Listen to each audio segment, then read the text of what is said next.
नेहा दीक्षित जी, हाथरस से। राधे राधे हरिवंश जी। राधे राधे महाराज जी, आपके चरणों में कोटि कोटि नमन। महाराज जी, आपने एक प्रवचन दिया था, उसमें बोला था कि सत्मार्ग कभी गलत नहीं हो सकता और गलत मार्ग कभी सही नहीं हो सकता। तो महाराज जी, मैं सही रास्ते पर चल रही हूँ, पर कुछ लोग समझते हैं कि मैं गलत हूँ। ऐसा क्या करूं महाराज जी, जो उनको विश्वास हो जाए कि मैं सही मार्ग पर चल रही हूँ? कभी नहीं ऐसा हो सकता कि सबको ये विश्वास हो, हम दिला पाए कि हम सतमार्ग में चल रहे हैं। हमको अपने हृदय को साक्षी करना है, किसी और को नहीं। कोई और राजी हो या नाराजी हो, न लाज तीन लोकन की, न वेद को कहो करे, न शंख भूत प्रेत की, न देव जच्छ ते डरे, सुने न कान और की, द्रवे न और इच्छना। इस मार्ग का पथिक ऐसा नहीं होता कि चार लोग बड़ाई करें तो हमारा मार्ग सच्चा है। पूरा संसार हमारे खिलाफ है, होगा नहीं, है, अभी है। कैसे? हम किसी से भी राग करें तो वो हमारी वृत्ति को चुराएगा, किसी से भी द्वेष करें तो हमारी वृत्ति को चुराएगा। और दो ही कनेक्शन है, राग और द्वेष। और जब हमारी एक एक वृत्ति राग द्वेष चुरा लेंगे तो हम कृष्ण वृत्ति से भगवान का भजन करेंगे। मुरारी पादार्पित चित्त वृत्ति हम कैसे कर पाएंगे?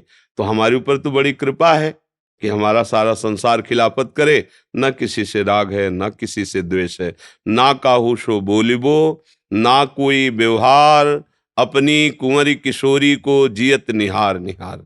ये मार्ग ये नहीं कि परिवार वाले, गांव वाले, नगर वाले, देश वाले हमारा सपोर्ट करें और वाह तुम परमार्थ पे चल बैठ जाओ घर में। परमार्थ में मत चलना, ऐसे परमार्थ में नहीं चला जाता। परमार्थ में चला जाता है चाहे सब विरोध करें, हमारे प्राण भी हमारा त्याग कर दे, पर आज से हम प्रभु को अपना मानते हैं, हम भजन मार्ग में चलेंगे, अब कुछ भी हो जाए, तब चला जाता है इस मार्ग में। हमारी आपकी भक्ति कितनी सामर्थ्यशाली प्रभु जाने, पर मीरा जी की भक्ति जगत जानता है कितनी सामर्थ्यशाली। और उनका देवर ही विश्वास नहीं करता था कि इनका मार्ग सत्य है। संतों के बीच में बैठने पर लांछन लगाता, जहर दिया, मारने की बहुत प्रकार की चेष्टाएं की, तो फिर औरों की बात क्या। हिरण्यकश्यप इतना तेजस्वी, तपस्वी, शक्तिशाली प्रहलाद जी का विरोध कर रहा है। घर घर में विरोध हुआ है तो फिर देश नगर विरोध करे, ये तो कौन सी बात है। हर विरोध हमारे मंगल के लिए है, क्योंकि हमारा चिपकू स्वभाव है। चित्तवृत्ति जहां जाती, जिस विषय में, जिस व्यक्ति में, वहां आसक्त हो जाती है। भगवान की बड़ी कृपा है कि कोई अपना कहलाने वाला न रहे, कोई हमें प्यार न करे, सब जगह से हमें दुत्कार मिले तो हम असरण हो जाएं। असरण हो जाए तो शरणागति प्राप्त हो जाए। तो ये तो बड़ी कृपा है, पर ये भाव बिल्कुल गलत है कि कोई हमारा सम्मान करे, हमें सपोर्ट करे, हमारा यश गावे। इसमें तो परमार्थ में फिर चला ही नहीं जा सकता। ये परमार्थ का स्वरूप नहीं है। समझ पा रहे किसका है? हाँ, बिल्कुल नहीं, बिल्कुल नहीं। ये मार्ग ऐसा नहीं, ये तो बहुत निष्ठा का मार्ग है, नहीं तो फिसल जाओगे फिर। ये नहीं। हमारे सामने हमको गालियां दी, जैसे गंगा किनारे भ्रमण कर रहे हैं तो बच्चापन से बाबा जी हैं, तो 18, 20, 25 की अवस्था, तो एकदम पहलवान जैसा शरीर, अब तो किडनी रोग से ग्रसित है, और व्यायाम नैष्ठिक ब्रह्मचर्य, तो एकदम लोग कहते ऐसे बाबा जी होते, लाल शरीर एकदम, अच्छा किसी से कोई मतलब नहीं। ऐसे बाबा जी दिन में बाबा जी होते, रात में डकैती डालते हैं, चोर हैं, ऐसे गाली जवान में सामने। तो बस कभी कभी ऐसा प्रश्न उठता कि हमने इनका क्या अपराध किया, क्यों गाली दे रहे हैं। पर अंदर से आता नहीं नहीं, चुपचाप आगे बढ़ो, जो व्यवस्था हमारे ठाकुर जी कर रहे हैं वो हमें चाहिए। हमारे को गाली मिल रही मतलब कहीं अभी देहाभिमान बकाया है, उस सांप को कंकड़ मार करके वो जो फण खाने के लिए, तो फिर प्रभु उसको रौंदेंगे। अहंकार रूपी सर्प जब तक निर्विषय नहीं हो जाता, अर्थात अहंकार रहित नहीं हो, भक्ति का रंग नहीं चढ़ता। तो कभी कभी भगवान अपने बड़े बड़े भक्तों को भी पिटवा के देखते हैं।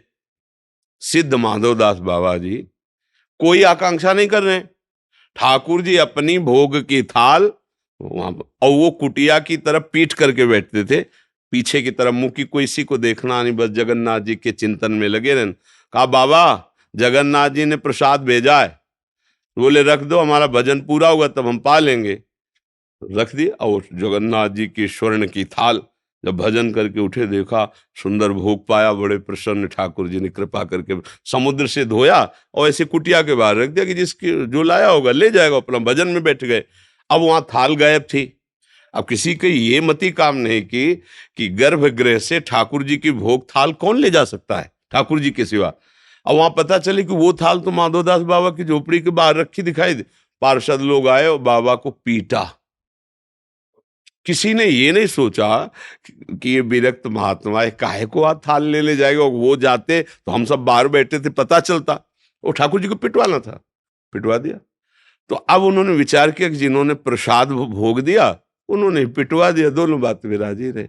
बड़े बड़े जैसे वो कुम्हार अपनी मटकी को बाजार में पीट के दिखाता है, देख लो इतने की मिलेगी बजा, क्योंकि उसने बनाया है और तपाया है, आवे में रख के तपाया, फिर कहता है आप देख लो, ठोक बजा के देख लो, ये कितना भी आप डालो पानी इससे रसेगा नहीं।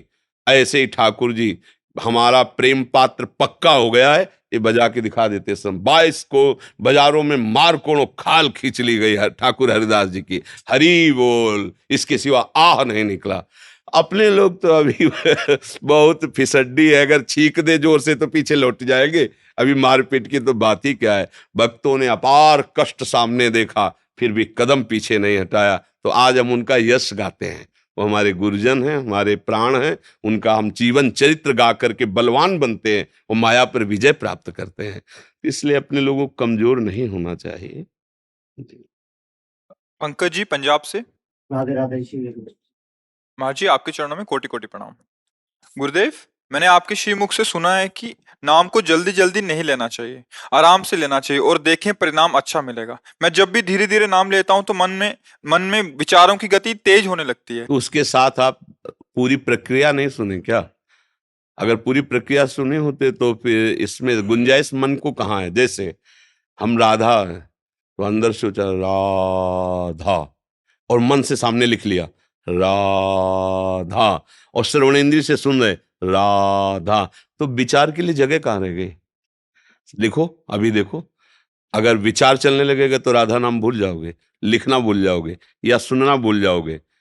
हम अभ्यास कैसे करें कि जब तक मानस पटल पर नाम का आप दर्शन नहीं करेंगे, ये मन बहुत चतुर है, ये सदैव दो कार्य एक साथ करने की चेष्टा करता है।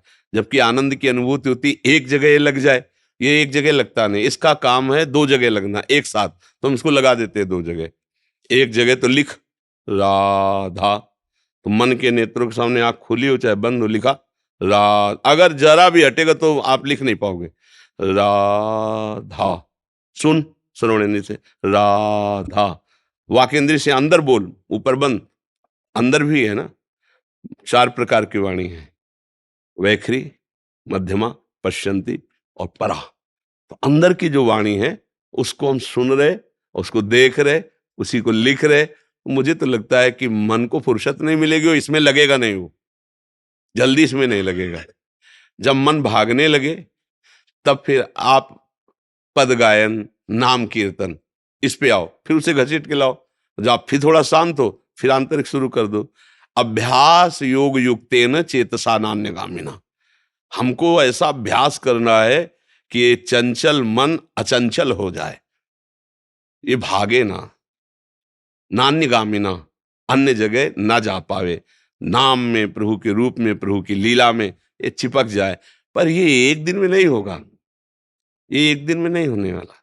दीर्घ काल तक अभ्यास किया है, दीर्घ काल निरंतर सत्कार सेवितो दृढ़ भूमि, पातंजलि योग दर्शन।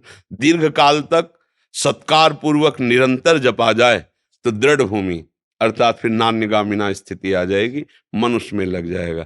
जैसे आपने मन को 10 मिनट राजी कर लिया तो आपको लगेगा कि 10 मिनट भी तो लगता नहीं है, लेकिन उस 10 मिनट में कोई आपका मित्र आ जाए आपसे बात करने लगे तो आपका ईमान बहुत बुरा मानेगा कि यार 24 घंटे में 10 मिनट तो मैं जपता हूं और उस समय आके हमसे बात कर रहा है, मतलब मन राजी है। देखना, उस 10 मिनट में अगर कोई आपको डिस्टर्ब करना चाहे तो वो मन आपका जलाने लगेगा। अब वही मन जब आप 10 मिनट एकाग्र होने लगोगे तो संसार की तरफ भागेगा। जो संसार के बाहरी व्यवहार से जल जाएगा कि मेरे 10 मिनट में क्यों विघ्न डाला, वही मन उधर भागेगा। अब उस भागने को रोक लो तो मन ही बंधन का कारण और मन ही मोक्ष का कारण। अगर मन प्रभु के चिंतन में लग गया तो बाजी जीत गए। तो अभ्यास में कहीं ना कहीं मन मेरा साथ दे रहा है, इससे परिचय मिला कि मेरा मन पर पूरा साथ नहीं दे। अगर इतना साथ दे रहा है ना तो पूरा साथ देने लगे, क्योंकि कुछ ना कुछ तो राजी हो गया है ना। अगर कुछ राजी हो गया है तो फिर पूरा राजी कर लेंगे हम, अभ्यास बढ़ाते चले जाएं। हिमांशु जी जयपुर से। राधा राधा गुरुदेव। गुरुदेव आपके चरणों में कोटि कोटि प्रणाम। गुरुदेव प्रारब्ध के कारण इस शरीर में असाध्य रोग कैंसर जैसा भयानक आ गया है। पहले प्राण छूटने का काफी भय रहता था, बट जब से भगवान का नाम जप करना शुरू किया है प्राण छूटने का भय तो समाप्त हो गया, किंतु गुरुदेव मन में व्याकुलता बनी रहती है कि बिना गुरु के वर्ण किए प्राण छूट गए तो क्या गति होगी। महाराज जी आप कृपा करें कि मन में जल्द से दीक्षा लेने की भावना और पुष्ट हो। बढ़िया विचार है, पर जो नाम जप कर रहे हो किसी न किसी संत के मुख से तो सुनाइए। बस आप ऐसा तो नहीं कि गुरु से विमुख हैं, अंदर ही विश्वास करो। जैसे राम कृष्ण हरि कोई भी राधा नाम, कृष्ण नाम, राम नाम। तो जैसे हम राम राम जप रहे हैं, तो जितने भी राम जापक संत हुए हैं राम नाम के, वो सब हमारे गुरु हुए ना। जितने भी कृष्ण नाम, जितने भी राधा नाम जापक, तो हम गुरु से विमुख हैं ऐसी बात नहीं है। हाँ, प्रगट में जो गुरु के संस्कार लीला है उसका भाव पुष्ट करो। कहीं भी जहाँ श्रद्धा हो, जो नाम प्रिय लगे, उन्हीं नाम जापक गुरुदेव के चरणों का आश्रय लो, उनसे नाम मंत्र लेकर भजन करो। और कैंसर है तो तुम्हें दिखाई दे रहा है, पर समझो, और काल रूपी कैंसर तो सबके दिमाग में है, सबका दिमाग उसी के अधीन चल रहा है। हो सकता है तुम बने रहो, स्वस्थ चले जाएं, कोई भरोसा थोड़ी है। हमें डॉक्टर ने जब पहली बार चेक किया सब, तो उन्होंने देख के कहा कि बाबा तुम्हारी दोनों किडनी खराब हैं।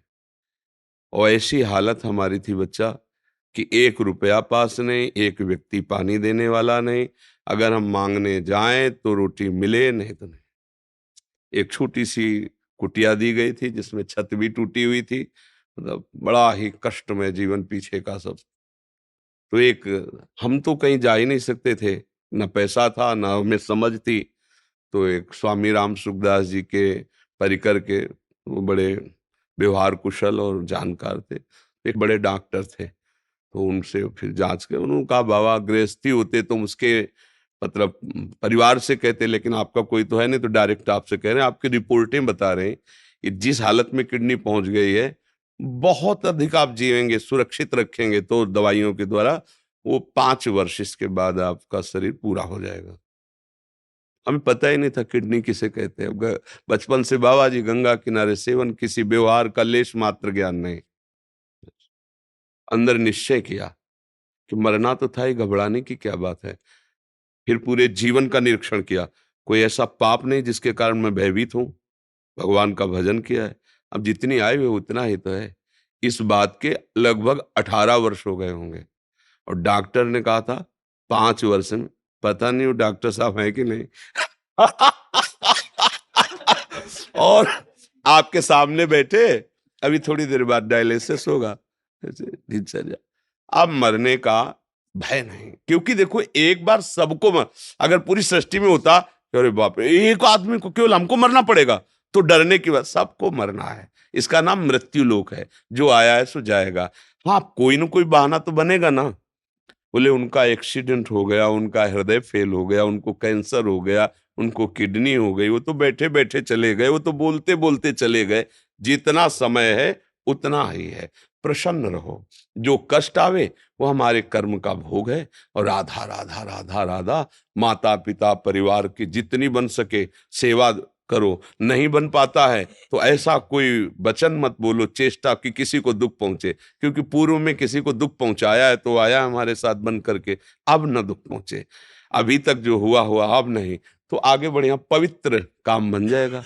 जैसे आप भजन कर रहे हो और भगवत प्राप्ति नहीं हुई, शरीर छूटा, तो अगला जन्म बहुत उत्तम ऐश्वर्यवान, धनवान, कुलवान, और वहां भक्तों का सानिध्य मिलेगा, जिससे पूरा भजन हो जाएगा। जो इस जन्म में नहीं हो पाया, वो स्वस्थ शरीर, बढ़िया सब व्यवस्था, जिससे तुम्हारा मन भोगों की तरफ नहीं जाएगा।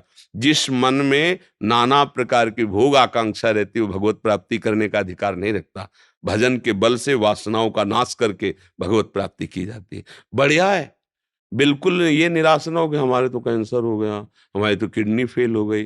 नहीं, हमको बहुत कृपा हुई जो ऐसा हुआ, जिससे मेरा मन हर समय भयभीत रहकर प्रभु में लगा रहेगा कि अब तो यार कैंसर मरना है, पाप क्यों करें, जब जाना ही तो पाप क्यों कर। बढ़िया बचत हो गई। जैसे एक कोई अपने पास गार्ड रखे कि हर समय हमको याद दिलाते रहना कि हम कौन है, कहाँ जाना है, तो ये गार्ड है कैंसर। ये याद याद दिलाए, ए फंसो मत, यहाँ तुम्हें नहीं रहना, चलना है, कहाँ जाना है, भगवान के यहाँ जाना है, राधा राधा राधा राधा राधा, समझ रहे ना। हाँ, ऐसे